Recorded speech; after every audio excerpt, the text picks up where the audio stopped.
The street is my world. I don't pretend to go uptown and be anything fancy.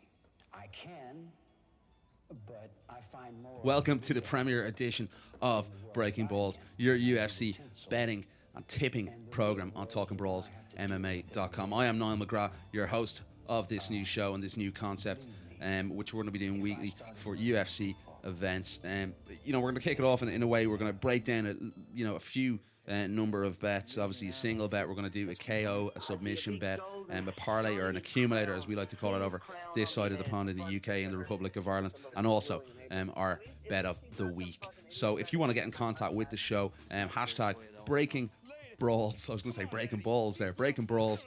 And obviously at Niall McGrath 4 on Twitter. And I'm going to welcome in my man from MMAplus.co.uk. If you listen to TalkingbrawlsMMA.com podcast, you will know this man, a wealth of knowledge on the UK MMA scene and in mixed martial arts, combat sports all around the world. My boy Andreas Georgiou, as you like to be known on Twitter. Andreas, what's happening, man? You dropped that M, you dropped it, I like it. Yeah, no, it's great to be on the show now. It's great to be on the inaugural edition of Breaking Brawls, the new show on Talking Brawls MMA.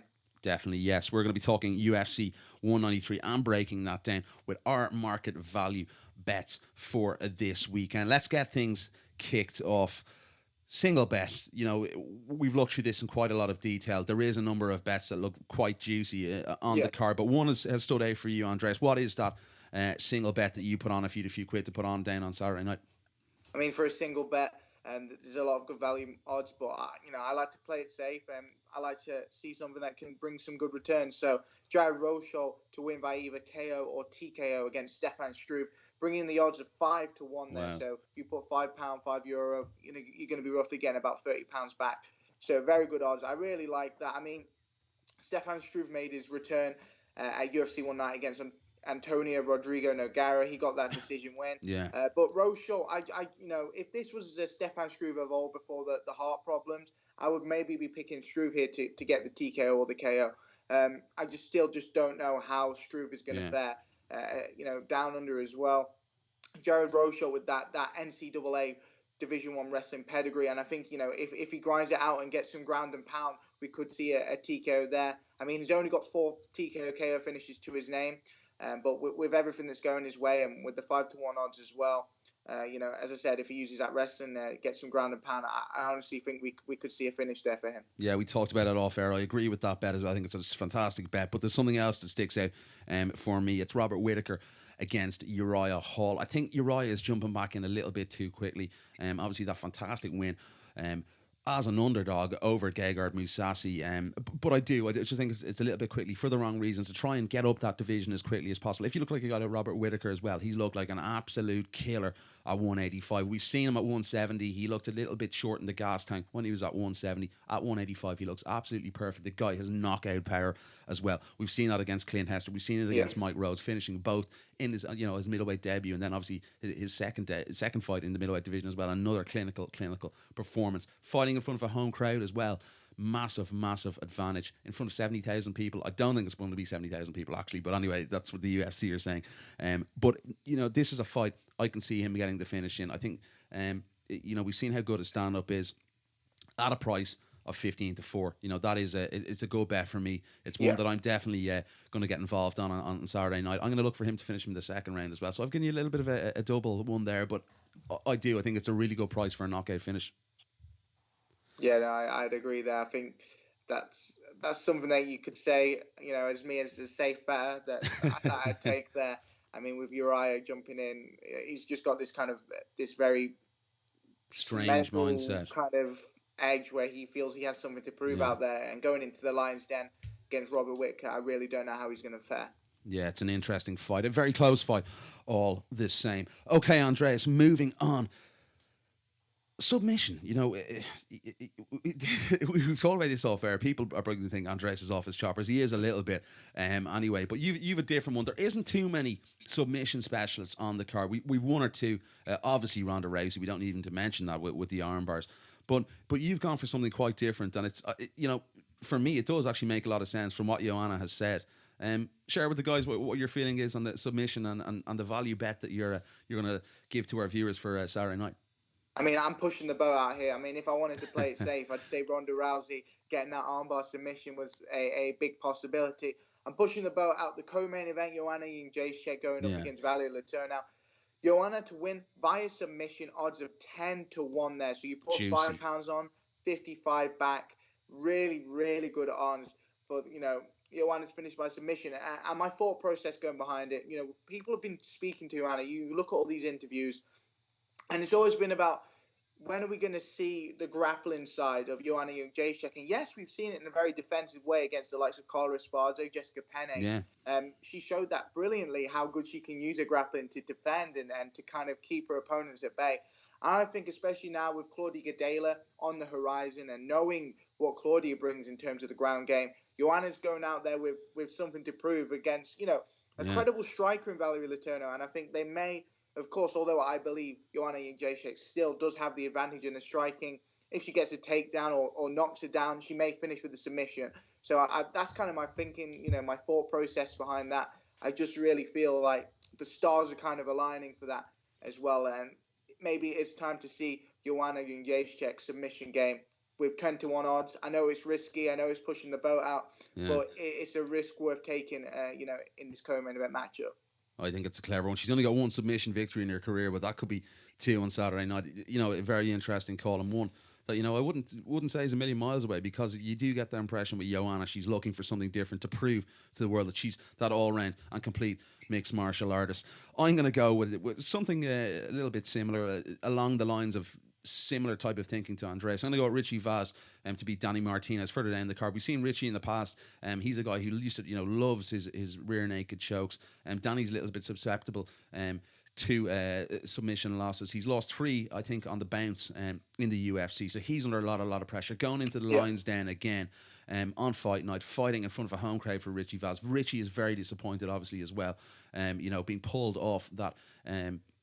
I think it was the card last October in I believe it was Adelaide, due to injury. So he's really passionate, hungry to get out in front of a home crowd. And we've seen Richie, we saw that fight against Louis Smolka, that absolutely barn-burning fight, where Richie came back in the fight, Louis Smolka came back in the fight.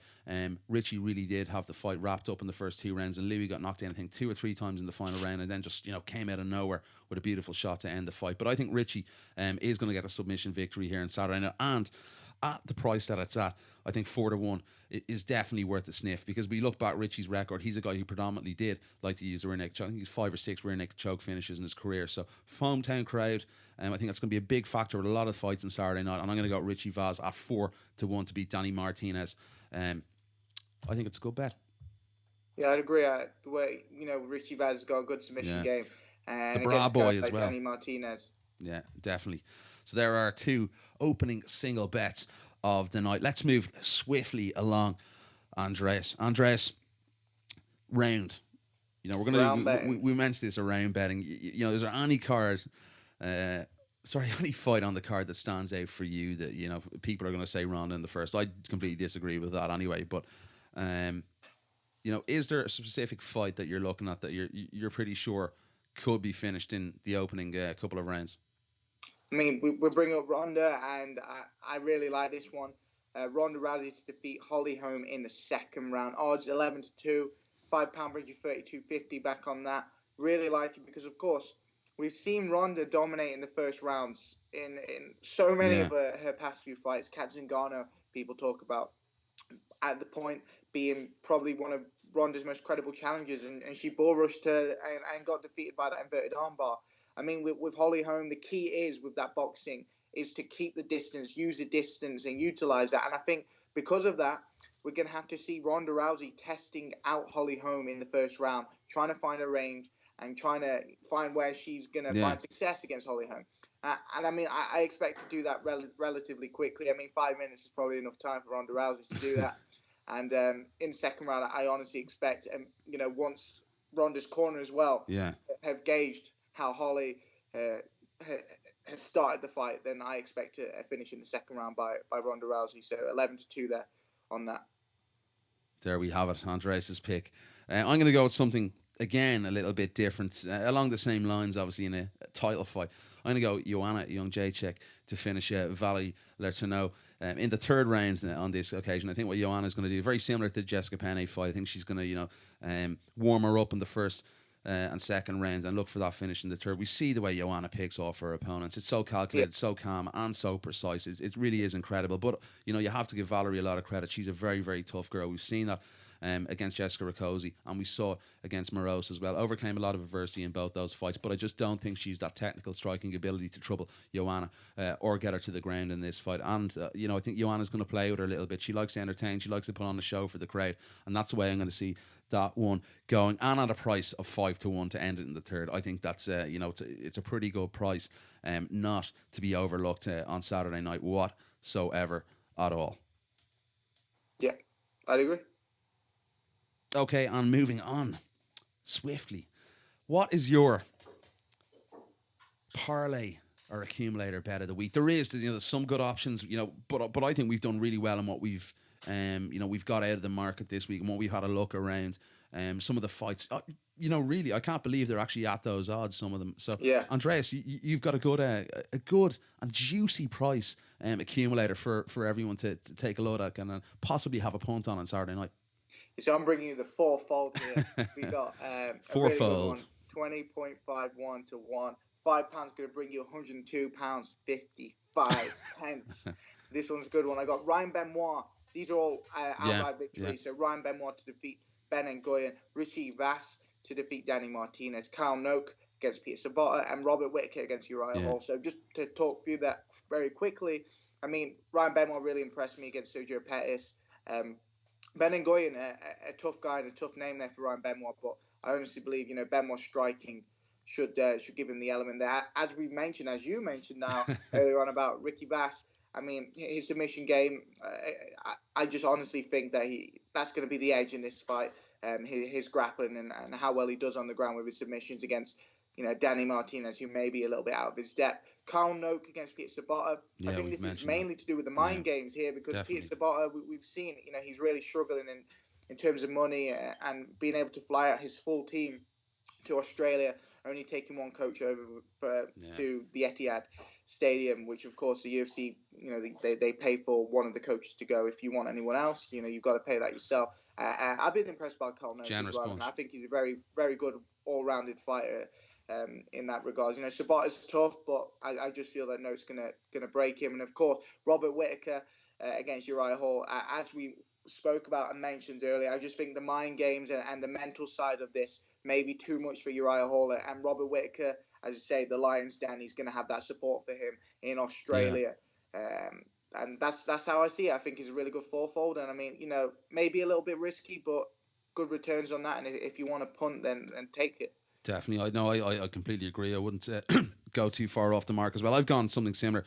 Robert Whittaker, as I explained earlier on, I think the hometown crowd is going to be a massive advantage. Look like an absolute beast at middleweight. We've seen Uriah Hall jump a little back in too quickly for me, and the guy sometimes upstairs he doesn't do things for the right reasons. Jared Rosholt also, I'm going to go over Struve. I have not been impressed with Stefan Struve at all since that injury. He's looked reluctant really in his fights.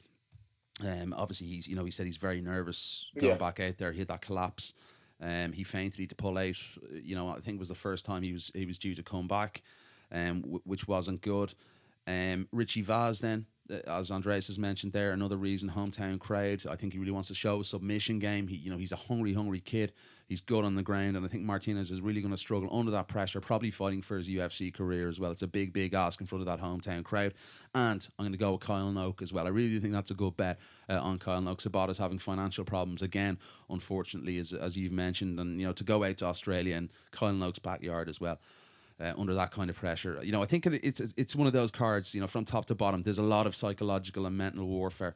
From the Holly Holm, all the way down the card. Really, there's a lot of mental assessment, and a lot of the fights I think are going to be determined on a mental assessment. But that accumulator pays 16.8 to 1, so I would get on board that. It's a juicy little fourfold as well as Andreas's one. But ultimately, Andreas, I think that's it. That's all our bets. Is that us done? I mean, I've got a couple little ones. We've got a couple ones off the side that you think are juicy as well. Yeah, I've got two evens to add on, actually. Okay. And that is the first one, Robert Whittaker, Uriah Hall to go the distance. I know it's a bit of a call, especially with everything we've been saying and Whitaker being, having all that support. But I still do think that Uriah Hall's a very tough name and a very good fighter, as we have seen. Of course. So, there's a really good chance I can go to distance. And for evens, it's worth the punt. And as well, another evens, Joanna Jędrzejczyk and Valeria Letourneau to go 2.5 rounds. I think there is so much possibility for this to happen. As you said, you predicted a third round finish for Joanna. I mean, I think with both these girls, they're very smart and they're going to want to feel out. And Joanna's the kind of girl that will grind you out over a process of time. So, again, that's another evens bet that I think is definitely worth a punt. How about yourself now? Yeah, there's definitely a couple of ones. I mentioned them off air to you earlier on. I think Mark Hunt to win by decision at 8-1 is a real value bet. We saw the first fight between the two. Obviously, one of the heavyweight fights of all time, where it went to it finished a draw. I know.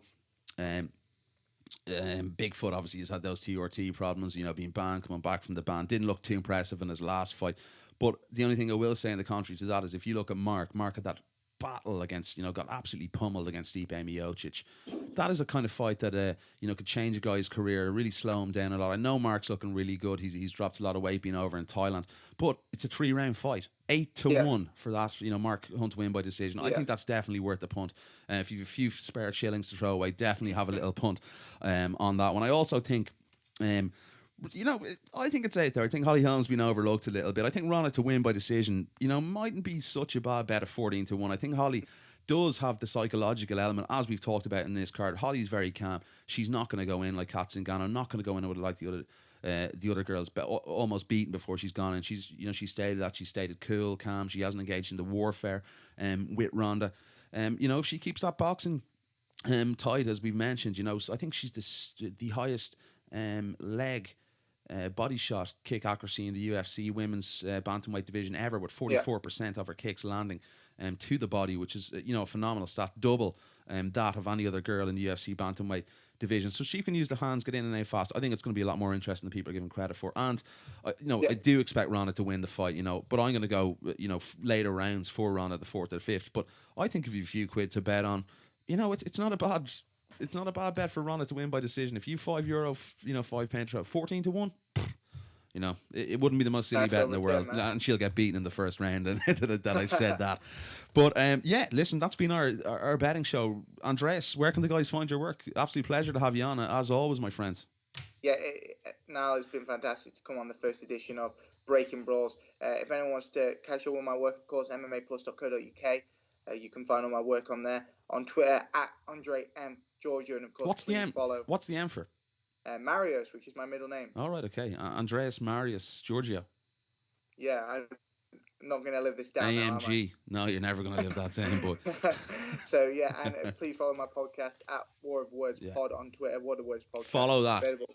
SoundCloud, iTunes, check that out. Yeah, and we're going to put this up also on SoundCloud as well, on Talkingbrawls SoundCloud account. I'll have it up on the website as well, and obviously on iTunes and on TalkingbrawlsMMA.com. You can catch me on Twitter at Niall McGrath 4, and obviously TalkingbrawlsMMA.com podcast on iTunes. Do subscribe to that. And guys, listen, enjoy the fight card. I believe it kicks off for us here in Ireland, and obviously Andreas in the UK. I think the prelims start at 11 p.m. on UFC Fight Pass. Then they go over to BT Sport at 1 a.m. for the fight televised prelims, and then UFC 193 main card goes down from 3 a.m. So from Andreas Georgiou, and a big thanks to him for coming on the show tonight, the premiere edition. I hope you did enjoy it, and I hope you win a few quid. We'll be back next week to assess that for UFC Monterrey, to see how much money we made on our fantasy bets. So from Andreas Georgiou and Niall McGrath, it's good luck and good night.